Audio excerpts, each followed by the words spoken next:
Seven science chapter 1। इसमें हमने last time हमने पढ़ लिया था कि न्यूट्रिशन क्या होता है। न्यूट्रिशन क्या होता है? प्रोसेस ऑफ टेकिंग फूड, मतलब भोजन ग्रहण करने का विधि होता है जीवों द्वारा या पेड़ पौधों द्वारा। तो हमने इसमें पढ़ा था कि ऑटोट्रॉफ और हेटेरोट्रॉफ क्या होते हैं, स्वपोषी विषमपोषी जीव क्या होते हैं। और हमने ये भी पढ़ा था जो पत्तियां होती हैं, पत्तियां लीव्स जो होते हैं, वो पौधों का मतलब किचन होता है जहाँ पे वो खाना बनाते हैं। मतलब फूड फैक्ट्री होता है एक्चुअली। फूड फैक्ट्री मतलब जहाँ पे खाना बनाया जाता है वो पत्तियां होती है। फूड फैक्ट्री जहाँ पे पौधे खाना बनाते हैं। तो उसमें पौधे जो होते हैं, पत्तियों खाना कैसे बनाते हैं? खाना बनाने के लिए अलग अलग सामग्री की जरूरत पड़ती है, अलग अलग सामान की जरूरत पड़ती है। तो पत्तियों में अलग अलग सामान आता है, फैक्ट्री के अंदर सारा अलग अलग सामान आता है, कच्चा सामान आता है। वो क्या क्या होता है? कार्बन डाइऑक्साइड होता है जो कि हवा से ली जाती है।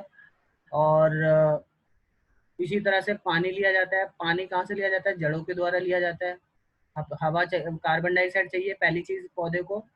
दूसरी चीज पानी चाहिए होता है, पानी जड़ों के द्वारा ले लिया जाता है और फिर वो पत्तियों में पहुंचता है। और कार्बन डाइऑक्साइड हवा से लिया जाता है और किसके द्वारा लिया जाता है? छोटे छोटे छिद्रों के द्वारा, जो कि पत्तियों की सतह पे मौजूद होते हैं, और इन छिद्रों को स्टोमेटा कहा जाता है। और ये जो छोटे छोटे छिद्र होते हैं, होल्स होते हैं, ये गार्ड सेल्स के बीच में होते हैं। गार्ड सेल्स जो होते हैं वो साइड में बने होते हैं, और गार्ड सेल के बीच में क्या होता है? आपका स्टोमेटा होता है। ये जो गार्ड सेल है, ये दोनों तरफ ये गार्ड सेल है। ये गार्ड सेल के बीच में जो है वो स्टोमेटा है, मतलब छिद्र है, जिससे पौधे क्या करते हैं? सांस लेते हैं। हम ये भी कह सकते हैं ये पौधों की नाक होती है, नाक, नोज होती है। जो जैसे हम नोज से सांस लेते हैं, वैसे ही पौधे स्टोमेटा से सांस लेते हैं। ठीक है।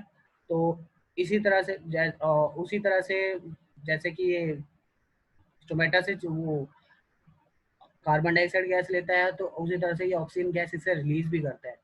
ठीक है। मतलब गैसों का आदान प्रदान जो होता है स्टोमेटा से होता है। और रही बात पानी और जैसा कि मैंने बताया था, जड़ों द्वारा पानी और ये खनिज पौधे के पत्तियों तक पहुंचा दिया जाता है, जिससे कि जहां पर वो खाना बनाते हैं। और ये किसके द्वारा आता जाता है पत्तियों तक? किसके द्वारा जाता है? वेसल्स के द्वारा। मतलब एक पतली पतली पाइप्स होती है, पाइप्स के थ्रू जाता है पत्तियों तक। ऐसे तो नहीं चला जाएगा, जड़ों से पत्तियों तक जाएगा वेसल्स के थ्रू। वेसल्स जो होती है एक पाइप की तरह स्ट्रक्चर होता है। इन पाइप्स के द्वारा पानी जो है ले लिया जाता है जड़ों से और पहुंचा दिया जाता है पत्तियों में। और क्या क्या पानी ही नहीं पहुंचता, पानी के साथ खनिज लवण भी पहुंच जाते हैं। ठीक है।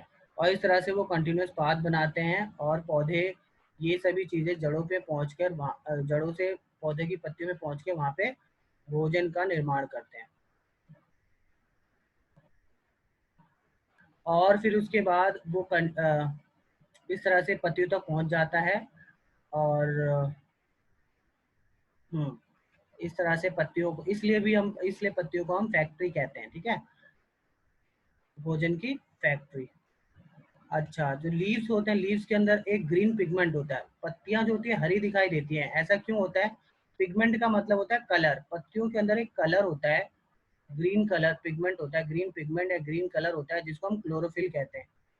इस क्लोरोफिल का काम क्या होता है? ये सूर्य की जो प्रकाश ऊर्जा है, इसको ये कैप्चर करता है, मतलब अवशोषित करता है। इसका काम होता है capture the energy of sunlight.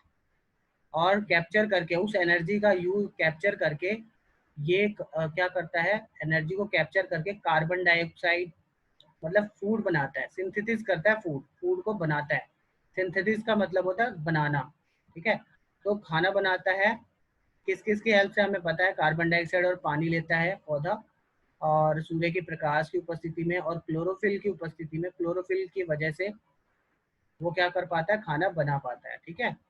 ये सब कुछ in the presence of sunlight होता है। ठीक है। कार्बन डाइऑक्साइड, वाटर, सनलाइट और साथ ही साथ क्लोरोफिल। तो हमारे पास चार चीज हो गई। पहली चीज क्लोरोफिल होनी चाहिए पौधे में। दूसरी चीज कार्बन डाइऑक्साइड होनी चाहिए। तीसरी चीज पानी होना चाहिए पौधे के पास, पत्तियों में। और चौथी चीज सनलाइट की प्रेजेंस होनी चाहिए, सूर्य के प्रकाश की उपस्थिति होनी चाहिए। तो ये चार चीजें जो है फोटोसिंथेसिस मतलब प्रकाश संश्लेषण के लिए जरूरी है। और ये प्रकाश संश्लेषण क्या होता है? ये वह विधि होती है जिस विधि से पौधे खाना बनाते हैं। इसमें ये दो वर्डों से मिलकर बना है, एक बना है फोटो और दूसरा बना है सिंथेसिस। फोटो का मतलब होता है लाइट और सिंथेसिस का मतलब होता है कंबाइन। मतलब फोटो लाइट की उपस्थिति में कंबाइन होता है। क्या कंबाइन होता है? कार्बन डाइऑक्साइड एंड वाटर दोनों कंबाइन होते हैं, मतलब प्लस हो जाते हैं, दोनों जुड़ जाते हैं। ठीक है, तो इस तरह से हमने पाया कि ये सभी चीजें पौधों के लिए काफी जरूरी है। और सोलर एनर्जी, इस तरह से हमें ये भी पता लगता है कि सोलर सूर्य का जो प्रकाश है वो, इससे हमें ये पता लगा कि जो सूर्य का प्रकाश है वो फूड की फॉर्म में स्टोर हो जाता है पौधों के अंदर।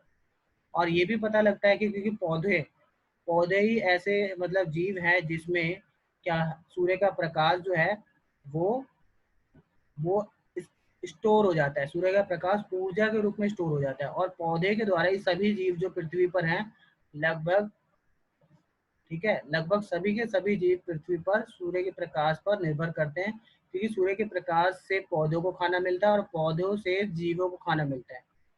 और एक जीव जो है दूसरे जीव का भी खाना बन जाते हैं। तो ये एक दूसरा प्रोसेस है खाना फूड लेने का।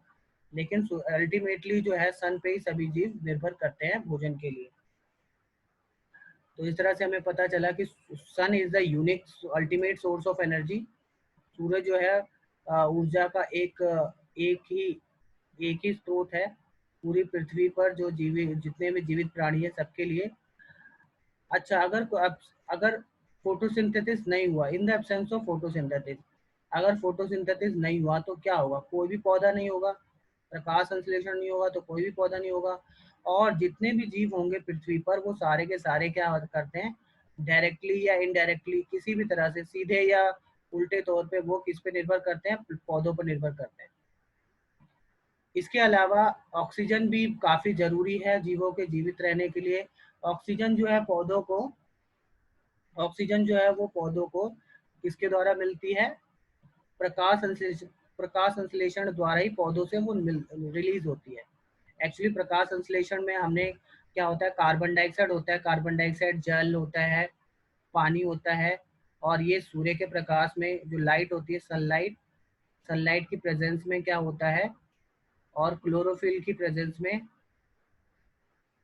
जो ये कार्बन डाइऑक्साइड होता है ये किस में बदल जाता है? एक तो ग्लूकोज में बदल जाता है। ग्लूकोज से पौधों को खाना मिलता है, प्लस ग्लूकोज पौधों का खाना है, प्लस में ऑक्सीजन गैस मिलती है। तो ये जो ऑक्सीजन गैस है ये हमारे लिए काफी जरूरी है पृथ्वी पर सभी जीवों के लिए। तो इस तरह से हम कह सकते हैं कि जो प्रकाश संश्लेषण